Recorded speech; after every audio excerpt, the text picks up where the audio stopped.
G'day guys and gal.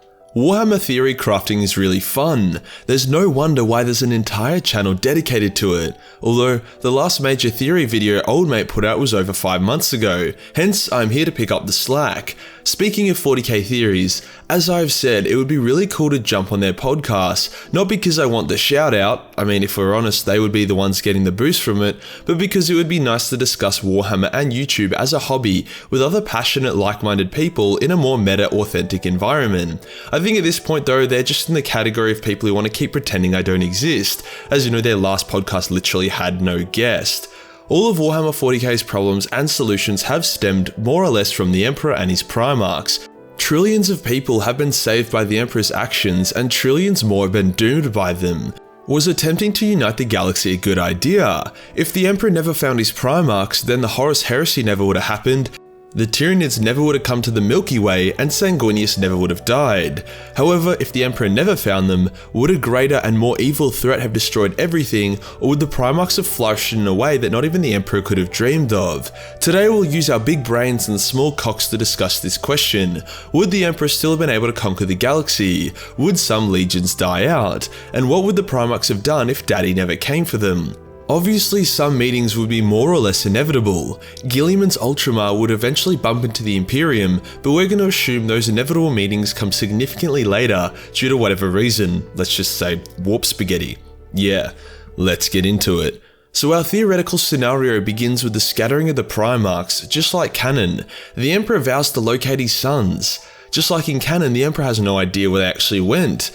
Whenever he found one, it was either because he sensed their presence when he got close enough, or he heard stories about some uber OP dude wrecking shit and went to see what was up. We'll start with what happened to the Primarchs if the Emperor never found them. The Primarchs land on their respective planets and have the exact same upbringing. The Lion sodomizes chaos monsters until he becomes the Lord of Caliban, Guilliman grows up as a privileged white kid and becomes Lord of Ultramar, and Conrad scares the tits out of everyone and maintains a 0% crime rate on his shitty planet. Without the Emperor's arrival though, there are some immediate changes, especially since sometimes the Emperor's arrival was at the pinnacle of some of his sons' early lives. Angron, for example, fights a legendary last stand alongside his brothers and sisters of the arena of Necrea. He slaughters the army sent before him, killing thousands before even he, a Primarch, is felled and killed. Without the Emperor, the Red Angel got the death that he, and let's be honest all of us here, craved for him. This would be the first casualty. Corvus Corax would lead an uprising just like in canon, however this time he would not have the Emperor's guidance on the eve of battle. In saying that though, I still believe he would have nuked the bad guys as he was a Primarch and knew what needed to be done. Hence Corvus would still take control of his local system. Rogel's cold Empire of Inwit would hold strong and begin to grow, especially since he had control of the Phalanx. Perturabo would serve under his adoptive father as his Iron Fist, continuing to win wars in his name.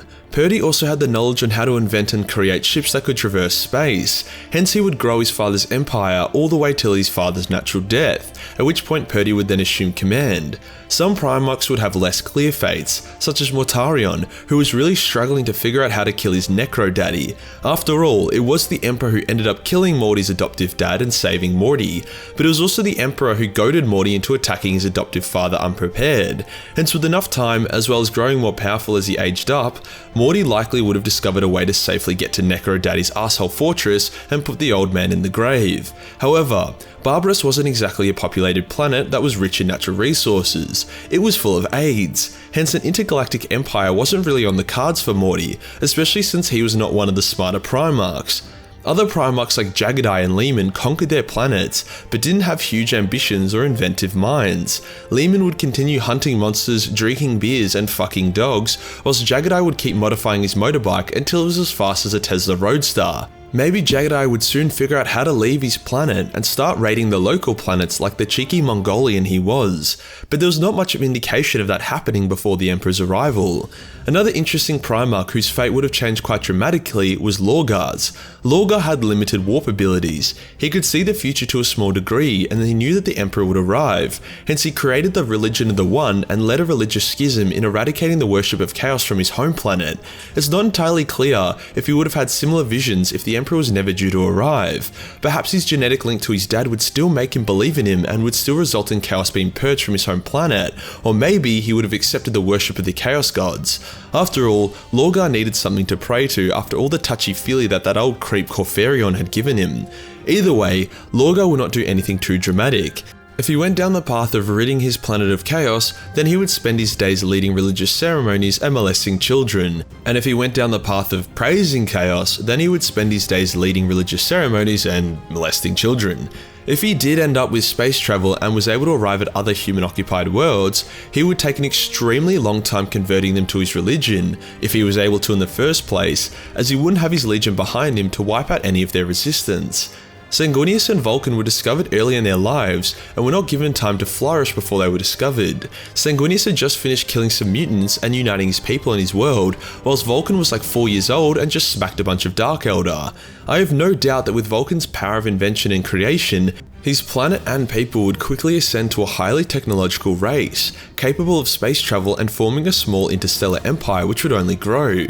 Sanguinius did not have the mind of Vulcan, but he was no less capable and could drive his people onward to greatness. The Baal system would be retaken by his people, and they would eventually terraform it into the paradise it once was.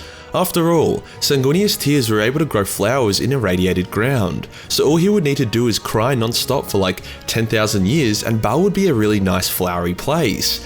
Ferrus would follow the same paths as Vulcan, having a scattered and undeveloped world that he would unite and technologically boom via his hectic Lego building skills, likely creating a small space empire, whilst Fulgrim would just continue to turn his own planet into a beauty pageant. Magnus could go one of two ways. He was the lord of his planet by the time the Emperor arrived, and was already studying the warp and chaos intently. Despite the Emperor not being around to warn him, I think it actually would have helped Magnus steer clear of chaos, as Magnus only fell due to trying to protect his sons and the Emperor. In saying that though, Titstitch really wanted Magnus's shiny red ass, so may have came up with an alternate scheme to claim him anyways. We have absolutely no clue what Alfarius and Amagan would have done here, and Horus likely would have not lost his hair from the stress of being War Master, and then risen to become Lord of Chthoniya. For the majority of Primarchs, without the Emperor, they were missing a piece of themselves, hence would never reach their full potential. Some would create large space empires that would flourish and grow, some would be content hanging out with 1 or 2 planets, some might still fall to chaos, but only one would die, Angron, that useless walking abortion. Now we ask what would happen to the legions in the Great Crusade without the Primarchs. The Emperor seemed to be in a bit of a rush to conquer the galaxy. It seemed a bit time sensitive. Was chaos growing in power, or was the Emperor just an impatient asshole? Either way, the Great Crusade's progress would be significantly slowed without the Primarchs. On top of that, both the Emperor's children and the Thousand Sons would become extinct. The Emperor's children lost most of their gene seed in 2 different disasters that were probably deliberate. Hence, they could only make new Astartes from the gene seed they collected from their dead in battle. For gene seed to be recovered, the death had to be somewhat clean, as you can't recover organs from a space marine that was incinerated. They only ended up surviving and flourishing due to the finding of Fulgrim, who was able to use his DNA to help them create new gene seed. The Thousand Sons suffered from a similar issue. Their psychic powers were unstable, and the vast majority of them turned into chaos spawn that had to be culled. They are called the Thousand Sons because only 1,000 of them were left by the time they found Magnus. Without Magnus to stop the flesh change, as it was called, the remaining 1,000 Sons would have been euthanized. Other legions, such as the Dark Angels, might have also died out in some of the bigger conflicts of the Great Crusade, such as the Rangdung Xenocides or the wars against the Herdur. 2 wars that nearly wiped out legions when they had their Primarchs. In saying that though, the Emperor was a fucking fat trump card. Every time the Great Crusade got stuck, he would roll up and mind rape everyone's tits. He'd also probably be less stressed out not having any children. Perhaps something unexpected would occur. Without the volatile Primarchs and the volatile Astartes that would raise up from their home planets, peace between certain Xenos, most notably the Eldar, could occur.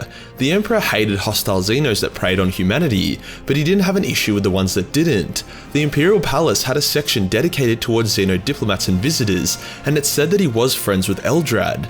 The alien faction called the Interrex also would have likely allied with the Imperium, as Erebus wouldn't be around to fuck it all up. The Interrex being an advanced empire dedicated to fighting chaos.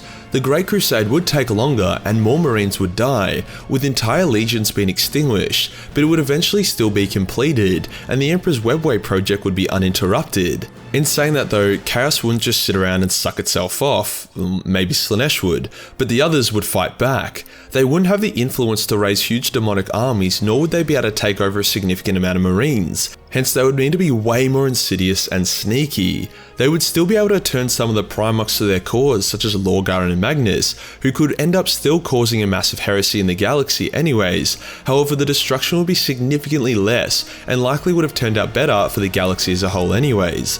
The Emperor would inevitably find his sons, however by the time he did, his Webway project would be complete and his sons wouldn't need to be scattered and fighting a rushed war all the time. He could actually be a good dad to them for once. The population of Space Marines would also be significantly lower as well, which is what the Emperor wanted originally. He did not need millions of demigods built for war running around a galaxy that was mostly at peace. So if this result is arguably better than if he found the Primarchs, why did the all-knowing Emperor look for them? Well, it's because he's actually not all-knowing. He can see the future, sure, but there are an infinite amount of futures. He couldn't predict exactly how everything would go down. If he did, then he likely would have just stayed on Terra shagging bitches and chowing down magic mushrooms. That's what I would have done at least.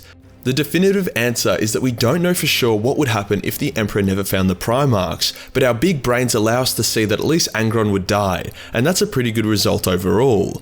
And that does us for today guys. If you enjoyed the video and want to support the channel, then Patreon is the place to be, where only $1 per month gives you access to a boatload of Warhammer hentai, which is now apparently illegal in Australia, so please don't tell on me. Hit the subscribe button, then hit the real subscribe button for more theoretical content. Join the Discord for more memes, and I'll see you in the next one. Peace.